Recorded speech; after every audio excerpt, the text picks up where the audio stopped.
Central bank of India દ્વારા 28 નવેમ્બરે અમદાવાદ અને ગાંધીનગર રિજનમાં રાષ્ટ્રવ્યાપી મેગા રિટેલ આઉટરીચ કેમ્પનું આયોજન કરવામાં આવ્યું. આ કેમ્પનો મુખ્ય હેતુ સમાજને શ્રેષ્ઠ અને વ્યવહારુ નાણાકીય સહાય પૂરી પાડવાનો હતો. કેમ્પ દરમિયાન બેંક અધિકારીઓએ લાભાર્થીઓને હોમ લોન, વાહન લોન, પેન્શન લોન જેવી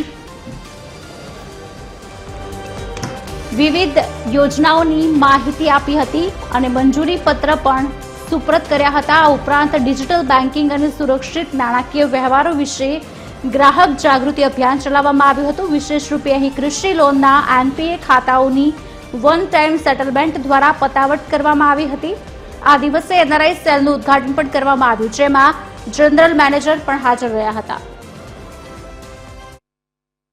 जिस तरह से कुछ अकाउंट जो बैड हो जाते हैं, जिनमें कस्टमर नहीं दे पाते हैं, उनके लिए भी आज हम लोगों ने ओटीएस का सेटलमेंट भी किया. आज करीब 37 अकाउंट्स ओटीएस का भी सेटलमेंट किया गया है. इसका जो मेन पर्पस है वो ये है कि कैसे हमारे जो कस्टमर्स हैं या जो लोगों की रिक्वायरमेंट है, बैंक उसको कैसे पूरी करे.